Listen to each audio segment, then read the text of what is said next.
Coach, it's your sixth trip since 2015 to the finals. It's the Rangers' first. Is that an advantage, and how big for you? I don't think so. That was 8 years ago. Same building, same teams. Our core is quite a bit the same. Their team has changed over quite a bit.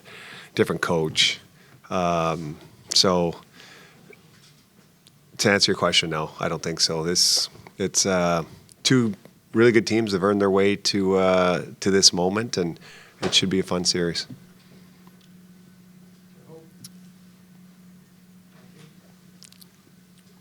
Julien, you said after the deadline, your team may be a tougher out after all the moves you made. Just what struck you the most watching this group the first couple of rounds and the way they were able to make it through?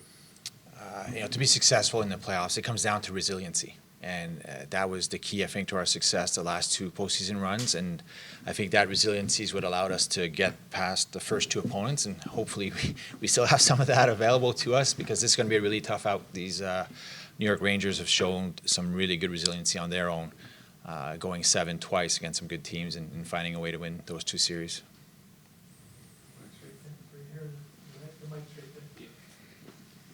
Julien, in the past 2 years, you've struck gold with bringing in people to this franchise. What's the biggest thing you're looking for when you're bringing somebody into this team? Well, I'm assuming you're referring to like trade deadline type situations. Usually we're looking for a fit, right? We already have a number of players on our team at that point, and we're looking to improve that lineup. So usually we're looking for fit, and it's different from one situation to the other. Generally speaking, we're always looking for, and I always mention, we're looking at the player, we're evaluating the player, we're evaluating the contract, and we're evaluating the person. And if a player checks all 3 boxes, then they're probably a good fit for us. We're looking for guys that have pride, and we're looking for guys that have ambition, because the pride is what's going to drive you to keep pushing yourself when things aren't going well for you. And the ambition is what's going to fuel your continued success when things are going well. You're still hungry for more. And I think the fact that our group's been able to win 2 cups and is still fighting for a 3rd one here shows that our players have those qualities. They have that ambition and they have that pride. Coop, when you have time off, you had that old, rest versus rust type of thing. How the last couple of days have been, and how nice is it to finally know an opponent and start getting everything going tomorrow night? Well, we're where we want to be. You just don't know how you're going to get there. You don't know if you're going to have, like the Rangers going to have 2 days off. You're going to have 9 days off. It's different every single year. The bottom line is we're here, and so I think we've practiced 4 of the last 6 days. Guys are energized. Guys are excited. Guys are slowly starting to heal. Is that going to equate into a Game 1 win? I guess we'll have to see. But I know that the guys are ready. The one thing about rest is you get rest, and so you get to kind of recharge the batteries. Maybe the negative part of it is if you've been out of the fight a little bit, so now you got to get yourself back into it.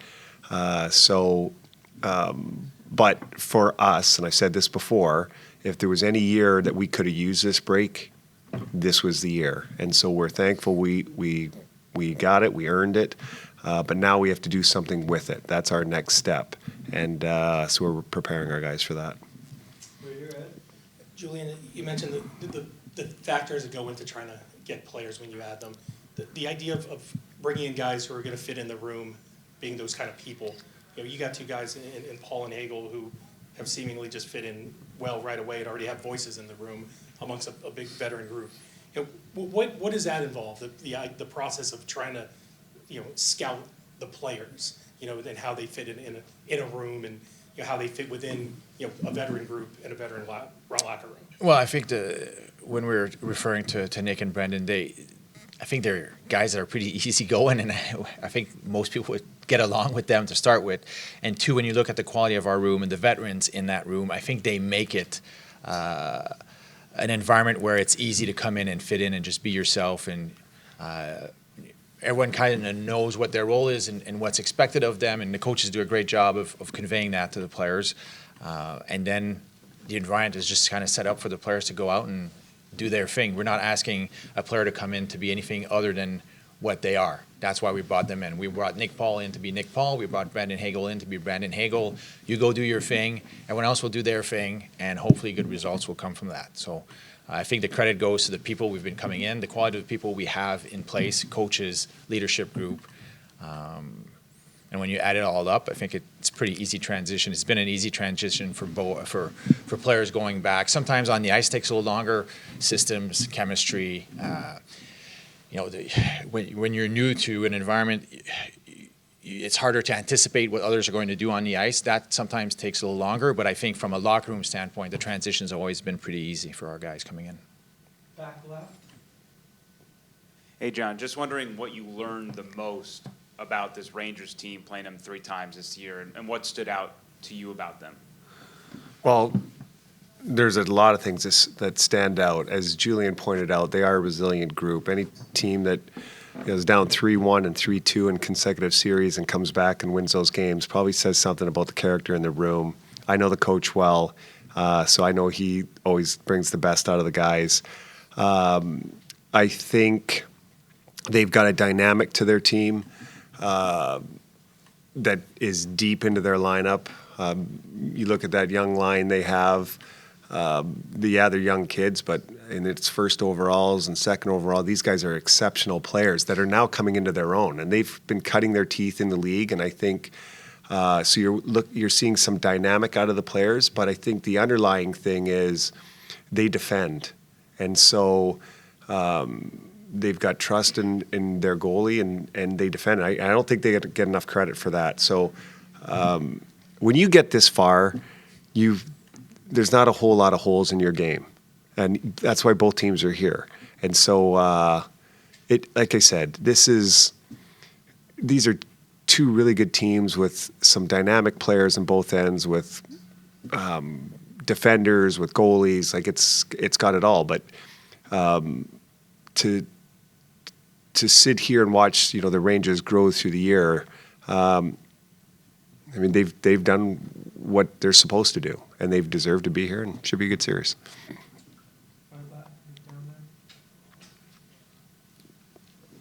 Julien, at the end of last season, there was a lot of talk about it sort of being an end of an era to some degree with the number of free agents you had, the salary cap situation. How likely did this moment feel 11 months ago with the heavy lifting you had to do to put a group back together again? Well, our job is to try to ice the best team possible. So it's an ongoing process. It never ends. You're always seeking out opportunities to improve your group. You're trying to get ahead of potential threats and address those before they undermine what you're trying to accomplish. So it's an ongoing process. Yes, last year we knew we were going to lose some players that contributed to 2 Stanley Cups, and were greatly appreciated by me, by the coaches, by the other players, by our fans. So we knew that was going to be a loss. But we also went into the offseason with the idea of trying to win some more and try to be a Stanley Cup contender again. And we went into the offseason knowing we'd probably be in a position to at least compete for the Stanley Cup. A lot has to go your way in order to win one, and obviously we're not there yet, but we went in with the ambition to have a nice long playoff run again. So all the decisions that we make, some that are seem probably unimportant at the time and most people don't see, but every time the coaches make decisions, they're making decisions to help us increase our odds of being successful. Every time we in management make decisions, we're making decisions in the hopes of increasing our odds of being successful. And if you can add all these 0.1% here and 0.1% there, hopefully at the end you have a competitive team, and we think we have a competitive team, and the Rangers are doing the same thing, and that's where we're going to play each other, because these are 2 competitive teams that have earned their right to be here right now, and I expect a really long and hard series again. Take the last question from Dave. Julien just kind of answered what I'm getting at, so maybe I'll put this one to you, Coop. You guys have been at this level for many, many years now in the last little while. You say you've got a recipe, whether it's how you build a team or how you play with that roster. When you get to the level that you're at, do you find, wow, that team looks pretty familiar to me? It's a copycat league. They're doing a lot of the same things. Julien just kind of outlined how you stay ahead of that. How do you stay ahead of it? Well, I've learned a lot in this league, and you come into the NHL as a young coach, or I guess I don't know how if I was young, but I was a new coach. Younger. Yeah. And you think you know a lot until you get here and you find out you really don't.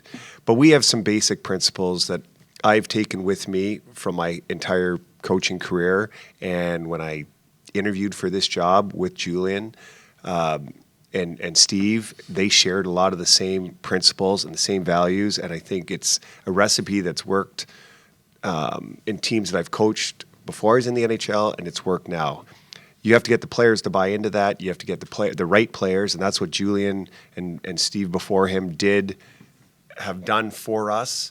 And Julien touched on it before. It's about the player. It's about the person just as much as it is, can he stick handle?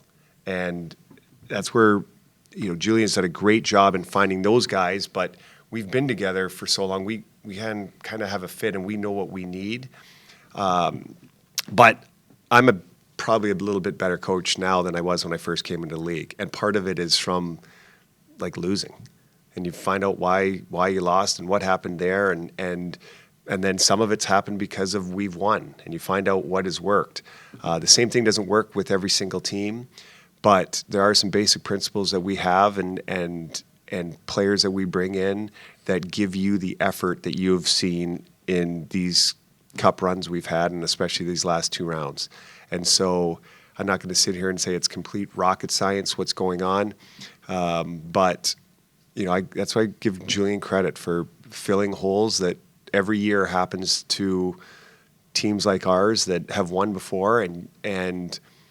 But if you have standards and you've got principles and you have a leadership group and everybody's on the same page, it's easy to bring guys in that will just slot right into spots. But for me personally, I just take in every single year. I grab what I need and what can help us, and I get rid of what hasn't worked, and I just move on. And it's been pretty fortunate so far.